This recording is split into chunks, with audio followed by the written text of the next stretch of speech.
Good morning. It is such a lovely morning, man. I'm gonna sit out here on my stoop and let you have some of these thoughts, man. I should start by saying that uh, I did a lot of stuff on industry and posted that to Facebook while I was waging my little Facebook campaign over there. And I don't really think anybody heard it or really cared. I may post those videos here. Um, I probably should because I feel like it's part of my timeline. The reason I'm saying all that is to get back to the fact that there's just been so much cargo ship talk the last few days, and it's really bringing me back around to some things. You know, I don't want to be political. I don't really consider myself political in this type of public forum, but some things have to be said. So let me just try to do that, and then we can get back to home audio and all the other stuff going on in my life. But this one thought keeps rattling around in my head. When you have a cargo ship, a cargo container that size going through the canal, which is it's pretty big, all right? It's a pretty wide piece of water. With all the technology and all the money on that ship, how does it get stuck? It just doesn't make that much sense to me. It more feels like it was done intentionally. Well, that's just my opinion. But this brings me back to industry, which I was railing against not like 2 months ago, 3 months ago, whatever. And a slight recap. All you need to do is look at Xbox and PlayStation. These companies made equipment for the masses. They knew it was going to be in high demand because everybody was stuck at home. They didn't produce enough, and the product they put out wasn't even a finished product. Still needs updates and whatever else. It was a whole fiasco. If I put that video up, you guys can watch it. But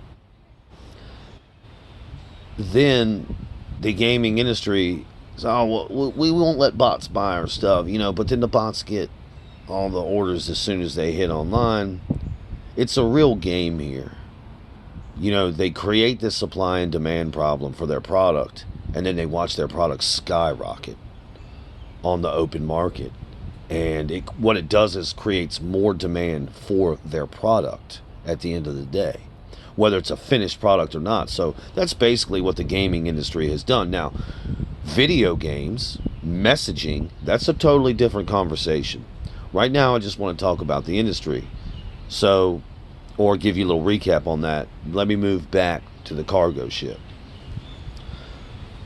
Whatever's on that cargo ship, those products, that's one thing. But now all the cargo ships getting held up, getting waiting in the bay, waiting, to get their products through. That's a totally different thing. So now we can see this domino effect going on of, well, all these consumer products not getting to where they need to go. And what's that going to do? Well, that's going to drive up supply and demand through the roof.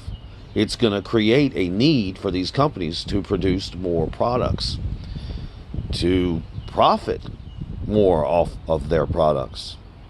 Because supply and demand creates higher prices for those products, which in turn will ramp up production costs, which in turn we've already seen with this tanker stuck in a canal.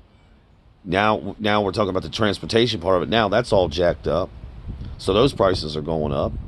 Now the time it takes for those products to get somewhere, they're going to have to go around Africa. So it's going to take more time for the products to get there. Listen, man, I'm not a conspiracy guy. I never have been, but I think I was pretty much asleep for 38 or 39 years of my life. And as I sit here now, there's no way I believe that Jeffrey Epstein killed himself. Totally unrelated, I know. And with all the technology in the world today, there's no way I believe that cargo tanker just got stuck. Just don't believe it. which leads me to many, many more conversations. The last thing I'll say about it is I believe I'm seeing things all over the world, like in all the hundreds of thousands of people protesting in Quebec. I believe it was Quebec. All the people protesting Australia, UK, India. I think the people in the world, or the average people of the world, are getting kind of sick of globalism and elitism. They realize they have no rights. Like these other places, every country I just named, they don't have the freedom of speech. And lots of them don't even have the freedom to bear arms. So those people are screwed. And I think a lot of those people are looking at the Americans, the American people right now. Well, what are the Americans going to do? And unfortunately for America and the rest of the world, most of us just have our heads in the sand, are in denial about what's really going on, or it aligns with their biases and they are cool with it.